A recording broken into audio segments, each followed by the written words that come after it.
안녕하십니까. 조갑제TV 시청자 여러분. 저는 조갑제닷컴의 조셉별입니다. 오늘은 2019년 12월 28일 저녁 6시를 가리키고 있습니다. 네, 조국 전 장관에 대한 구속영장 기각과 관련해서 청와대가 아주 성급하고 어설픈 해명을 했다가 정말 기자들로부터 망신을 당하는 일이 있었습니다. 자, 어떤 일이 있었는지 한번 보겠습니다. 네, 27일 조국 전 장관에 대한 구속영장 기각 소식이 아침부터 여러 언론을 통해서 계속 보도되기 시작했습니다. 네, 청와대도 발빠르게 브리핑에 나섰습니다. 네, 청와대는 27일 오전 이른 시간부터 고민정 대변인이 나서서 이 사안에 대해서 브리핑을 합니다. 자, 이렇게 얘기를 했습니다. 네, 먼저는 법원의 기각 결정을 존중한다라고 얘기를 하면서도 이렇게 얘기를 합니다. 검찰의 구속영장 청구가 얼마나 무리한 판단이었는지 알 수 있다라고 했습니다. 그러면서 청와대 민정수석실은 정무적 판단과 결정에 따라 통상적인 업무 수행을 했다고 여러 차례 밝힌 바 있다. 검찰은 직권남용이라는 이유로 구속영장을 청구했는데 향후 그 직권의 범위가 어디까지인가 법원의 최종 판결에 의해 명확하게 판단되길 바란다라고 말했습니다. 네, 이 브리핑 내용은 지금 뭘 주장하고 있는 것입니까? 이런 것이죠. 거봐라, 구속영장이 기각되지 않았느냐. 우리가 뭐라고 했었느냐? 유죄수에 대한 감찰 중단이 어떤 불법이 아니라 정무적 판단에 의한 이런 조치였기 때문에 직권남용이 아니라고 얘기하지 않았느냐? 봐라, 법원이 지금 우리 편을 들어주고 있지 않느냐? 이런 주장이죠. 네, 고민정 대변인의 이 브리핑 내용을 보면서 사실 속으로 좀 많이 웃었습니다. 어쩜 저렇게 제대로 확인도 하지 않고 저렇게 성급하게 브리핑을 할 수가 있을까? 기자들 누구나 똑같이 느꼈을 겁니다. 아, 고민정 대변인이 구속영장 기각 사유 전문을 제대로 읽어보지도 않고 지금 브리핑을 하고 있구나 라는 것을 다 알았다라는 것이죠. 자, 구속영장 기각 사유 원본을 한번 보도록 하겠습니다. 네, 구속영장 기각 사유에는 조국 전 장관의 범죄에 대해서 이렇게 적시하고 있습니다. 자, 보시면 피의자가 직권을 남용하여 유죄수에 대한 감찰을 중단한 결과 우리 사회의 근간인 법치주의를 후퇴시켰을 뿐만 아니라 국가 기능의 공정한 행사를 저해한 사정이 있다라고 아주 분명하게 얘기를 하고 있습니다. 아주 단정적이죠. 직권을 남용해서 유죄수에 대한 감찰을 중단했다라고 아주 못을 박고 있습니다. 뿐만 아니라 이런 감찰 중단 행위가 우리 사회의 법치주의를 후퇴시켰고 또 국가 기능의 공정한 행사를 저해했다라고까지 아주 강하게 표현하고 있습니다. 네, 그렇기 때문에 이번 영장 심사를 통해서 조국 전 장관의 직권남용 혐의는 아주 객관적으로 인정되었다라고 볼 수 있죠. 뿐만 아니라 검찰의 조국 씨에 대한 수사는 매우 잘 진행이 됐고 구속영장 청구도 매우 적절한 조치였다라는 이런 결론을 낼 수 있겠습니다. 그런데 지금 고민정 대변인은 완전히 엉뚱한 소리를 한 것이죠. 이 구속영장 기각 사유를 제대로 읽어보지도 않고 브리핑에 나섰다라는 게 명백히 지금 드러납니다. 네, 고민정 대변인의 이러한 황당한 브리핑에 대해서 기자들이 가만히 있을 리가 없죠. 청와대 대변인실에 기자들이 많이 항의성 질문을 했습니다. 아니, 법원이 이미 기각 사유에 조 전 장관이 직권을 남용해 감찰을 중단한 것이라고 내용을 명시했다.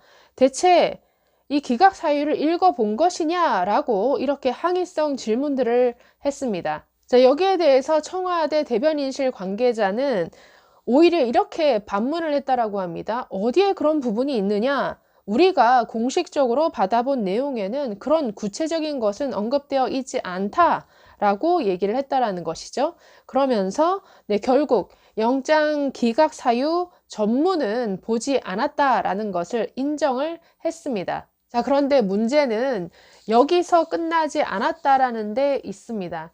네, 청와대가 기자들로부터 이런 아주 창피한 항의를 받았으면 사실은 좀 스스로를 돌아보고 반성을 했었어야죠.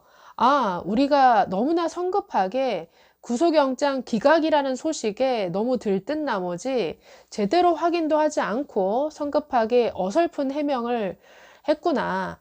그런데 청와대 대변인실은 여기서 한 번 더 어떤 엉뚱한 행보를 보이냐면 법원을 비판하고 언론을 비판하는 이런 행보를 보입니다. 네, 이 내용을 설명하기 전에 먼저 알아두셔야 될 것은 이렇습니다. 자, 영장 전담 판사 권덕진 판사였죠. 권덕진 판사가 네, 구속영장 기각 사유를 쭉 썼습니다. 여러분에게 아까 읽어드린 내용이 들어간 네, 전문이 있겠죠. 이 전문은 보통 검찰로 통보가 됩니다. 이러이러한 이유로 구속영장 청구를 기각한다라는 그 원본은 검찰에 전달이 됩니다. 자, 그런데 기자들에게 언론사에 빨리 그 내용에 대해서 배포를 해야겠죠. 그러나 배포를 할 때 검찰에 통보한 그 원본과 같을 수도 있지만 때로는 다를 수가 있습니다. 왜냐하면 개인정보가 들어갈 수도 있고 또 수사 기밀이 포함되어 있을 수 있기 때문에 네, 언론에 배포할 때는 그 전문의 내용을 요약한 요약본의 구속영장 기각 사유가 언론에 배포가 됩니다. 자, 이번에도 이 요약본이 처음에는 나갔습니다. 최초에 언론에 배포된 요약본에는 원본에 나와 있던 범죄 혐의 판단에 대한 상세한 부분이 생략되어 있습니다. 그러면서 이렇게만 표현되어 있습니다. 이 사건 범행은 그 죄질이 좋지 않으나 라고 이렇게 되어 있습니다. 그 범행이 죄질이 좋지 않지만 뭐 이러이런 저런 이유로 구속영장은 기각한다, 이런 내용으로 아주 간단하게 나왔다라는 것이죠. 근데 한번 다시 정리를 해보면 이렇죠. 자, 요약본에는 이렇게 되어 있습니다. 이 사건 범행은 그 죄질이 좋지 않다라고 표현되어 있습니다. 반면에 검찰에 배포한, 그래서 나중에 언론에 다시 공개한 이 구속영장 기각 사유 원본에는 이렇게 되어 있습니다. 피의자가 직권을 남용하여 유죄수에 대한 감찰을 중단한 결과 우리 사회의 근간인 법치주의를 후퇴시켰을 뿐만 아니라 국가 기능의 공정한 행사를 저해한 사정이 있다라고 되어 있습니다. 그래서 원본에는 굉장히 자세하게 나와 있는데 이 부분을 요약해서 보도자료가 배포되었다라는 것이죠. 자, 그래서 구속영장 기각 소식을 처음 보도했을 때 전 언론사들은 뭐 기소 제목이라든가 헤드라인에 전부 뭐 조국 그 죄질이 좋지 않다, 이런 표현이 전부 대부분 다 들어갔습니다. 자, 이것에 대해서 청와대가 그 사정을 제대로 알지도 못한 상태에서 아주 발끈했다라는 것이죠. 네, 청와대는 먼저 언론을 비판했습니다. 네, 청와대 대변인실의 한 행정관은 오전 청와대 페이스북에 이렇게 글을 올렸습니다. 법원의 구속영장 기각 사유 전문을 아무리 봐도 죄질이 좋지 않다는 표현은 없다. 언론이 소설을 막 써도 되는 것이냐? 허위사실 유포다라고 했습니다. 그래서 조국을 지지하고 이 문재인 정부 지지자들은 이 글을 퍼다 나르면서 거봐라, 정말 언론이 쓰레기다, 기레기다. 이 기레기들이 구속영장 기각 사유에도 없는 표현으로 조국의 범죄 그 죄질이 좋지 않다라고 이렇게 허위로 아주 가짜뉴스를 퍼뜨리고 있다라고 하면서 아주 분노에 찬 글들을 SNS상에 막 쏟아냈습니다. 네, 이것은 그야말로 참 무능한 청와대가 만들어낸 웃지 못할 해프닝이죠. 보통 법원이 이런 식으로 업무 처리한다라는 것을 제대로 알지도 못하고 있었던 것이죠. 요약본의 내용과 구속영장 전문은 원래 다를 수 있다라는 것을, 다르게 나간다라는 것을 뭐 법원 출입 기자들은 다 압니다. 그런데 그거를 모르고 있다가 이런 식의 황당한 글을 올리고 또 여기에 또 조국 지지자들이 부하내동하는 이런 해프닝을 청와대가 만들어냈다라는 겁니다. 네, 청와대는 법원에 대해서도 매우 불쾌한 기색을 드러냈다라고 합니다. 아니, 법원은 왜 구속영장 전문에도 없는 표현인데 죄질이 불량하다라는 이런 표현을 써가지고 이렇게 보도자료를 만들어서 배포를 하느냐, 뭔가 다른 의도가 있는 것은 아니냐, 이런 식의 반발을 했다라는 것이죠. 그야말로 통상적인 업무가 어떻게 굴러가는지에 대해서 전혀 모르고 하는 아주 엉뚱한 반발이죠. 네, 청와대의 이러한 참 황당한 발끈에 대해서 네, 법원은 동부지방법원의 공보판사가 나서서 또 해명까지 해야 했습니다.